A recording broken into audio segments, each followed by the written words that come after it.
रायपुर में दिव्य दरबार लगा हुआ था मेरा, रायपुर में दिव्य दरबार लगा था, और एक 5 साल की बच्ची थी, उसको अचानक जो है दोनों पैर सुन्न हो चुके थे, और वो लगभग 1 महीने से हॉस्पिटल में एडमिट थी। कितने?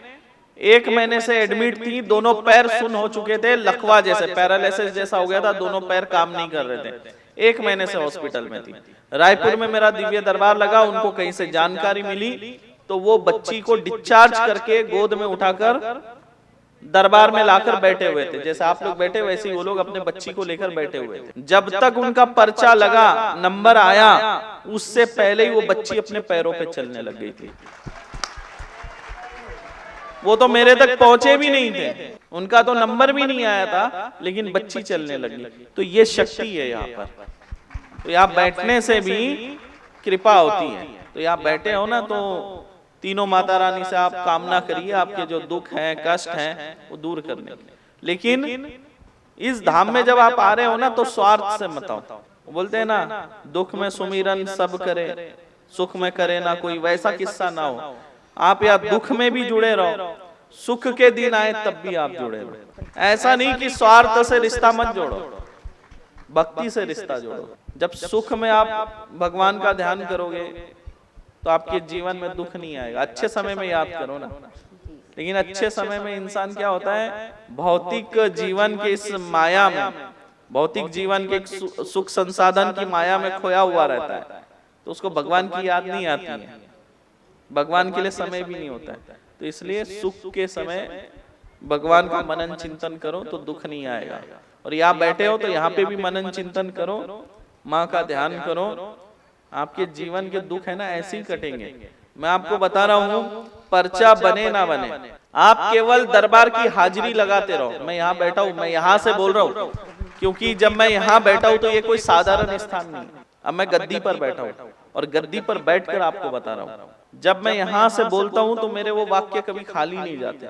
पर्चा बने ना बने, अगर आप शिविर भी अटेंड करते रहे ना, आपको हर शिविर के बाद बदलाव महसूस होगा अपने जीवन में।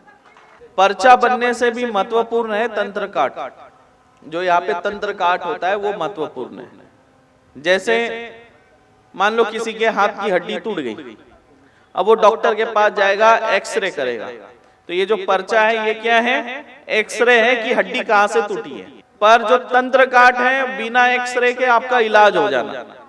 मतलब जो आपके जीवन में दुख है, परेशानी है, तंत्र बाधा है, कष्ट है, असफलता है, नौकरी नहीं लग रही, विवाह नहीं हो रहा, घर में लड़ाई झगड़ा है, जमीन का विवाद है, कोर्ट कचहरी है, जो भी आपके जीवन में दुख है, पीड़ा है, कष्ट है, संकट है, वो कट जाते हैं तंत्र काट से। तो जरूरी क्या है? पर्चा बनाना जरूरी है, या हमारे जीवन में जो कष्ट है वो दूर होना जरूरी है? कष्ट है वो दूर होना है, तो इसलिए तंत्र काट में बैठना है।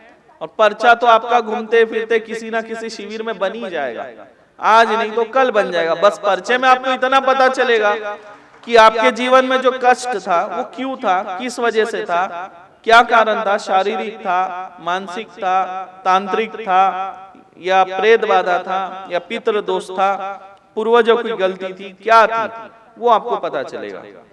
तो वो तो आपको कभी भी पता चल जाएगा। लेकिन अभी जरूरी क्या है? जो दुख जीवन में बना हुआ है उससे हमें उभरना। और अभी आप लोग जैसे मान लीजिए आज इस दरबार में आए हैं, अब आपका जब तंत्र काट होगा तो उस तंत्र काट से आपकी पेशी काउंटिंग हो जाएगी। क्या होगी? 21 बार आना है, और हर पेशी में आपका जो दुख है वो कटता चला जाएगा। हर पेशी के बाद आपको बदलाव मिलेगा, तो पेशी आपकी काउंटिंग शुरू हो जाएगी। जैसे अभी जो आज पहली बार आए होंगे, कल काट होगा, तो उनका क्या हुआ? कल काट हो गया, तो ये पेशी काउंटिंग नहीं होगी। इसके बाद जब आप आओगे वहां से पहली पेशी, दूसरी पेशी, ऐसी काउंट होगी। अभी क्या हो रहा है? आपका फर्स्ट टाइम जो तंत्र काट हो रहा है वो पेशी नहीं होती, वो तंत्र काट। इसके बाद जो आएंगे वो आपकी पहली पेशी, दूसरी पेशी, ऐसा होगा। तो आपको पेशी बराबर करना है, और कहीं ना कहीं आपका टोकन लग ही जाएगा, कहीं ना कहीं आपका पर्चा बनी जाएगा।